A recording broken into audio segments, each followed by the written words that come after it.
ঠিক একইভাবে meticulous design নিয়ে মিডফোর্ডে ব্যবসায়ী সোহাগকে পাথর মেরে হত্যা এখন টিভির পাঁচজন সাংবাদিককে কি কারণে শোকজ করা হয়েছে, কি কারণে তাদেরকে বের করে দেওয়া হবে, পাচারকৃত টাকা ফেরত আনতে হবে, ফ্যাসিবাদের বিচার করতে হবে, সাগর রুনি সহ বিগত দিনে অনেকগুলো। মাননীয় স্পিকার, আজকে ভেবেছিলাম যে শুরুতেই আমার উপর যে জুলুম নির্যাতন হয়েছে সেই বিষয়ে কথা বলবো, আমার উপর যে 63টি মামলা হয়েছে সেটি নিয়ে কথা বলবো, কিন্তু আমি দেখছি আমার সামনে এমনও লোক আছেন, এমনও সংসদ সদস্য আছেন যাদের 450, 500, 600 মামলা হয়েছে। আমি ভেবেছিলাম আমার যে 8 দিনের গুম দশা ছিল সেই গুম দশা নিয়ে কথা বলবো, কিন্তু আমার পাশে বসে আছেন এমন একজন যিনি 8 বছর আয়না ঘরে বন্দী অবস্থায় ছিলেন। আমার পাশে, আমার আশেপাশে এমন সব সংসদ সদস্য রয়েছেন যারা নিজেদের পরিবারের সদস্যগণ এবং তার আশেপাশে দলীয় কর্মীগণ, দলীয় নেতৃবৃন্দ এমন নির্যাতনের শিকার হয়েছেন যারা 17 বছরের ফ্যাসিবাদের কবলে পড়ে এই গোটা বাংলাদেশে কারাগারের মধ্যে অবস্থান করেছেন। মাননীয় স্পিকার, আজকে আমি এই সব কিছু মিলিয়ে শুধুমাত্র আপনার মাধ্যমে এটুকুই দাবি জানাবো, যাদের কারণে আজকে গোটা বাংলাদেশ কারান্তরীণ ছিল 17 বছর, যাদের কারণে গুম দশা থেকে আমাদের প্রিয় ভাই বোনদের মধ্যে অনেকেই এখনো পর্যন্ত ফিরতে পারলেন না, তাদের ব্যাপারে একটি আশু সুরাহা, আশু বিচার অতি শীঘ্রই আপনার মাধ্যমে আমি কামনা করছি। মাননীয় স্পিকার, আমি মনে করি আমাদের এই বর্তমান সরকার যেমনিভাবে একটি অনন্য নজির সৃষ্টিকারী সরকার, যে উভয় পক্ষ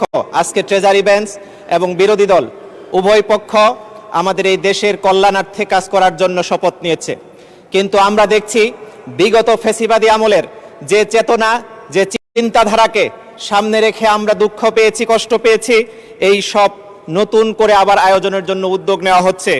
আজকে বিচারকদের শোকজ করা হয়ে সেনা হেফাজতে অপরাধীরা এখনো পর্যন্ত রয়েছে, এখনো পর্যন্ত ফেসবুকে পোস্ট এর মাধ্যমে গ্রেপ্তার করা হচ্ছে, এসব কিছুর কোনো প্রতিকার দেখছি না। মিডিয়ার কন্ট্রোলের মাধ্যমে আমাদের এই দেশের সাংবাদিকদেরকে নিয়ন্ত্রণ করা হচ্ছে। এখন টিভির পাঁচজন সাংবাদিককে কি কারণে শোকজ করা হয়েছে, কি কারণে তাদেরকে বের করে দেওয়া হয়েছে চ্যানেল থেকে, এই সব কিছুর সুরাহা যদি স্বরাষ্ট্রমন্ত্রী বা মাননীয় আইনমন্ত্রী ব্যবস্থা গ্রহণ করতেন তাহলে হয়তো ভালো হতো। আমরা দেখছি ঠিক একইভাবে মেটিকুলাস ডিজাইন নিয়ে আলোচনা চলছে। আমাদের এই সংসদে একজন সদস্য আবেদন বলছেন ট্রফি মাননীয় প্রধানমন্ত্রী তারেক রহমানকে বিগত সরকার প্রধান আগেই দিয়ে চলে এসেছেন। এভাবে যদি ট্রফি দেওয়ার কথাগুলো আমরা আগে থেকেই জানতে পারতাম তাহলে হয়তো আজকে আমাদের চিন্তা ভাবনা করতে সহজ হতো। এই মেটিকুলাস ডিজাইনগুলো যদি এভাবে এই বাংলাদেশে চলতে থাকে এখনো নতুন করে, তাহলে আমরা মনে করি যে ফ্যাসিবাদের আবার নতুন প্রতিধ্বনি আমাদের এই দেশকে আবার নতুন করে ভাবাবে। মাননীয় স্পিকার, আমি এজন্য বলছি আপনার মাধ্যমে এই ব্যাপারগুলোর একটি সুরাহা আশু চাই। মাননীয় স্পিকার, আধিপত্যবাদ বিরোধী অবস্থান নিয়ে যদি আমাদের এই সংসদ ট্রেজারি বেঞ্চ কথা বলতো তাহলে আমরা বেশি খুশি হতাম। অতি দ্রুত যদি সীমান্ত হত্যা বন্ধ করা না হয়, যদি এই সব কিছুর রূপরেখা নিয়ে আলোচনা করা না হয়, আমরা যদি এই সব কিছু থেকে বের হওয়ার জন্য নতুন কোনো উদ্যোগ না নিতে পারি তাহলে আধিপত্যবাদ আবার আমাদের এই দেশে চেপে বসতে পারে। এটা আমাদের জন্য খুবই দুঃখজনক হবে। মাননীয় স্পিকার, চলমান সংকট নিরসনে আমাদের বিরোধী দলীয় নেতার পক্ষ থেকে বেশ কয়েকবার দাবি তোলা হয়েছে, আবেদন করা হয়েছে, এমনকি কমিটি করা হোক, বসার জন্য বিভিন্ন স্টেককে সাথে নিয়ে আলোচনার জন্য পরিবেশ তৈরি করা হোক।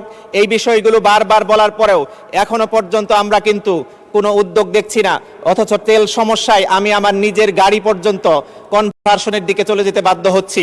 মাননীয় স্পিকার, আমি এজন্য সকলের প্রতি আবেদন রাখছি ট্রেজারি বেঞ্চ এবং আমরা যারা বিরোধী পক্ষ আছি উভয়কে নিয়ে একটি সমন্বিত আলোচনার পরিবেশ তৈরি করা হোক।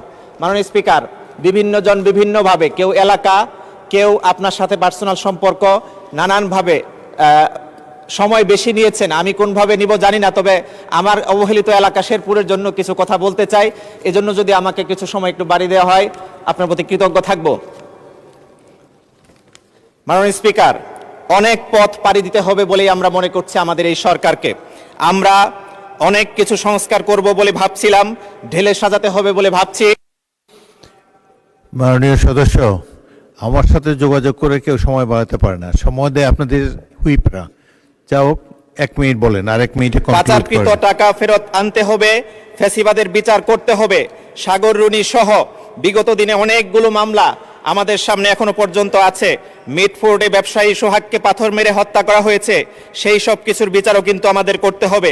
আমাদের এরকম অনেকগুলো সংকটকে যদি আমরা এখনো অ্যাড্রেস করে সামনের দিকে আগাতে না পারি, তাহলে আমাদের এই দেশ আবারও পিছিয়ে পড়া দেশই থেকে যাবে। মাননীয় স্পিকার,